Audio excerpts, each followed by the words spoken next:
Hit TV YouTube channels లో మీ వ్యాపార ప్రకటనలకు మరియు ప్రమోషనల్ ఇంటర్వ్యూస్ కోసం వెంటనే సంప్రదించండి.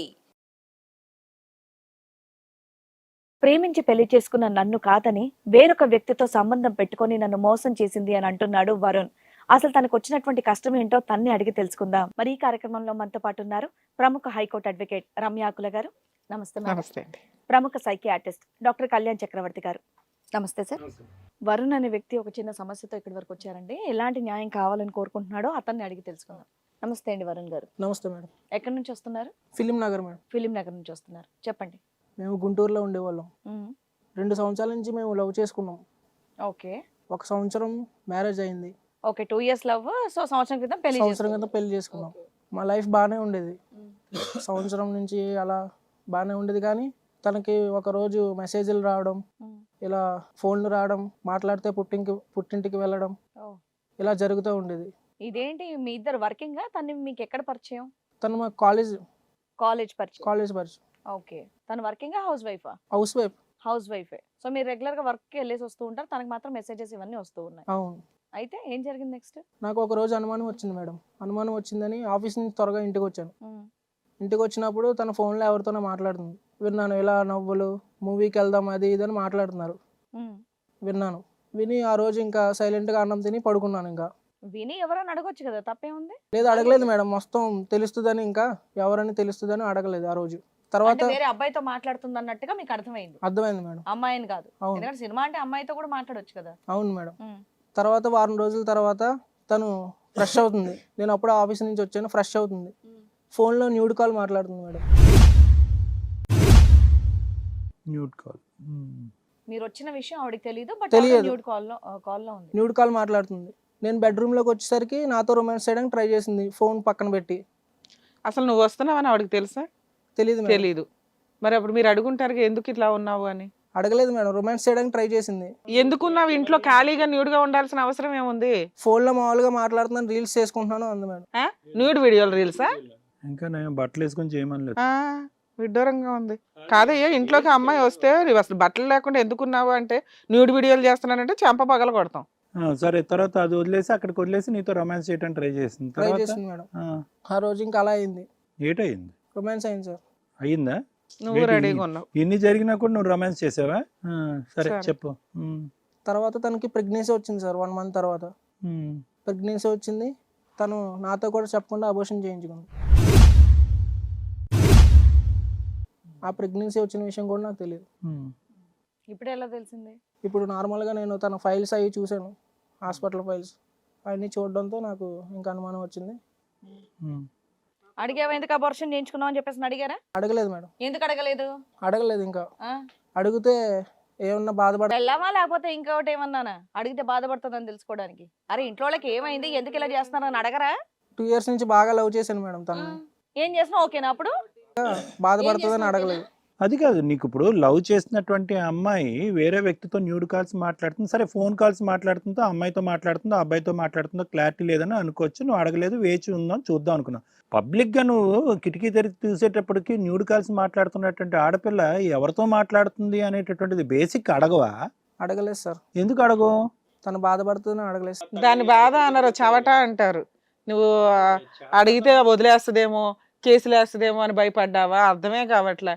అబ్నార్మాలిటీ ఒక అమ్మాయి అలా ఉంది అంటే. నాకు తమ్ముడు ఉండేవాడు మేడం. ఆయన కూడా మాతో పాటు ఉండేవాడు. తమ్ముడు మీ దగ్గరే ఉన్నాడా? తమ్ముడు మా దగ్గర ఉండి చదువుకునేవాడు సార్. సరే సరే, తమ్ముడు మీతో పాటే ఉన్నాడు, చదువుకుంటున్నాడు సార్. మరి న్యూడ్ కాల్ మాట్లాడుతున్నప్పుడు తమ్ముడు ఎక్కడ ఉన్నాడు? తమ్ముడు అప్పుడు కాలేజీలో ఉన్నాడు సార్. కాలేజీలో ఉన్నాడు. Okay okay. కానీ బేసిక్ అబార్షన్ అయినటువంటి అంశాన్ని కూడా నువ్వు ఆవిడని ప్రశ్నించుకోవటం అనేది చాలా విడ్డూరంగా ఉంది. నిజంగా చాలా విడ్డూరంగా ఉంది. ఇప్పుడు మీరు అంటున్న ప్రాసెస్లో అమ్మాయిని ఫోన్లు మాట్లాడుతుంటే అడగడం అంటే భయం. ఓకే, ఎందుకులే అనుమానం అని క్రియేట్ చేశాను అనుకుంటుందేమో అనుకోవచ్చు. 2, పర్సనల్గా ఆ అమ్మాయి పర్సనల్గా న్యూడ్గా ఉందండి కాబట్టి నేను అడిగితే నన్ను అనుమానిస్తున్నావా అంటది. ఫీలింగ్స్ ఆపుకోలేక న్యూడ్గా ఉందేమోనండి అని నేనే సమాధానం పెట్టుకున్నానండి అంటావు. 3వది, అబార్షన్ అనేది నీ హక్కు. నీకు తెలియకుండా అమ్మాయి అబార్షన్ చేయించుకోవడం కుదరదు. అసలు ప్రెగ్నెన్సీ వచ్చిందనేదే చెప్పకుండా ఉండడం అనేది డేంజర్ విషయం. మీరు ఆ పాయింట్ని లవ్ కమ్ అరేంజ్డ్ మ్యారేజ్ అయినా మీది, మీరు ఆ పాయింట్ని అడగడం కానీ హైలైట్ చేయడం కానీ ఏదో ఒకటి మీ హక్కు కదా అది, ఎందుకు మీరు దాన్ని హైలైట్ చేయలేకపోయారు? లేదు మేడం, అడగలేదు మేడం. తను బాధపడుతుందని అడగలేదు. కాదు నాన్న, నీకుందా కెపాసిటీ? ఉంది సార్. ఉందా? అప్పుడు ఏ తండ్రి ఊడుకోడు? మీ ఇద్దరు అపురూపమైన సీన్ అది ఒక రకంగా, అవునా? జీవితకాలం చెప్పుకోవడానికి ఒక మంచి ఫస్ట్ సీన్. దాన్ని నేను అడగలేదండి, ఆవిడ అబార్షన్ చేయించుకుందండి అంటావేంటి? చాలా విడ్డూరంగా ఉంది. అబార్షన్ విషయం కూడా నువ్వు సీరియస్గా తీసుకోకుండా మా ఆవిడ ఫీల్ అవుతుందేమోనండి అంటావేంటి? నీకేం కోపం రాలేదా? అసలు ఏంటి ఇది అని అడగాలని నీకేం అనిపించలేదు? అనిపించింది మేడం, ఏ రకంగా? అడగాలని అనిపించింది. కానీ తర్వాత ఏం చేసావు? తను ఎవరో తెలుసుకుందామని, మెసేజ్లు ఎవరితో చేస్తుంది, వీడియోస్ ఎవరితో చేస్తుంది అని తెలుసుకుందామని నేను వెయిట్ చేస్తున్నాను మేడం. అప్పుడు అడుగుదామని నేను ఉన్నాను మేడం. ఓకే, ఎవిడెన్స్ ఏదైనా దొరికితే బాగుండని అనుకుంటున్నావు. ఒక రోజు కోపంతో తమ్ముడితో డిస్కషన్ చేశాను మేడం. అసలు తమ్ముడికి చెప్పకూడదు అనుకున్నాను, ఇలా మీ వదిన ఇలా చేస్తుందని. క్యారెక్టర్ పడిపోద్ది వదిన మీద అని ఎందుకు వచ్చింది? చెప్పకూడదు అనుకున్నాను, కానీ ఇంకా తమ్ముడితో డిస్కషన్ చేశాను మేడం. ఇంకెవరున్నారు నాకు, నా తమ్ముడే ఉన్నాడు. చెప్పు నన్ను, ఏం షేర్ చేసుకున్నావు? ఇలా మొత్తం చెప్పాను సార్ నేను ఫస్ట్ నుంచి. దానికి అతని రియాక్షన్ ఏంటి? తన రియాక్షన్ ఏం లేదు సార్, నార్మల్గా ఇలా చేస్తుందా అలా చేస్తుందా అని అన్నాడు తప్ప ఏం పెద్ద రియాక్ట్ అవ్వలేదు సార్. తప్పు వదింది, తప్పు అది నేను కరెక్ట్గా లేదు, పద్ధతిగా లేదు, నువ్వేం చేయాలన్నది చెప్పాడా? ఏమైనా సలహా ఇచ్చాడా? షాక్ అయ్యాడు అసలు? లేదు సార్, షాక్ గట్ట ఏం లేదు సార్. నాకు అప్పుడే కొంచెం అనుమానం అయింది సార్. అప్పుడే ఏం మాట్లాడావు అతనితో నువ్వు? మామూలుగా స్టార్టింగ్ తన ప్రవర్తన జరుగుతుందంతా చెప్పాను. చెప్పావు? తను చంపాలనిపిస్తుంది, ఇంకా నాకు అంత కోపం వస్తుంది అని చెప్పాను మేడం తనతో. ఓకే.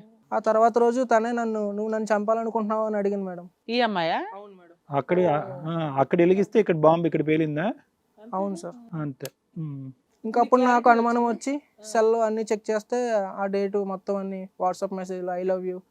మీ తమ్ముడితో షేర్ చేసుకోవడానికి ముందే నువ్వు ఇవన్నీ ఎంక్వైరీ చేసుకుంటే ఎవరో తెలిసేది కదా? తెలిసింది ఎవరు? తెలిసింది మేడం. ఎవరు? మా తమ్ముడే మేడం. ఎవరు? మీ తమ్ముడితోనా? అవును సార్. ఎవరు? మీ భార్యకి అక్రమ సంబంధం? అవును సార్. ఈ న్యూడ్ కాల్స్ అన్ని అతనితోనే? అతనితోనే సార్. ఈ ఫోటోలు పంచేది అంతా అతనితోనే? అతనితోనే సార్. అంతవరకు ఆగిందా? డైరెక్ట్ గా భార్య భర్తల్లాగా కలిసారా? కలిసినట్టుగా ఉన్నారు సార్. అయ్యా, న్యూడ్ కాల్స్ దాకా వెళ్ళింది కదా? మెసేజ్ల్లో చూసావా? చూసాను సార్, మెసేజ్లో కూడా న్యూడ్గా ఉన్నాయి మెసేజ్లు కూడా. మహానుభావుడిని మీ ఇంట్లో ఉంటూనే మీ ఇంట్లోనే కొంపట పెట్టాడా? అవును సార్. ఎప్పటి నుంచే ఉందంట వాళ్ళిద్దరి మధ్య? అది అడిగితే సంవత్సరం నుంచి నేను లవ్ చేస్తాను అని చెప్పింది సార్. కాదు నాన్న, మీరిద్దరు ప్రేమించుకుంటున్నప్పుడు కూడా మీ బ్రదరు ఈమె ఎవరో తెలుసా?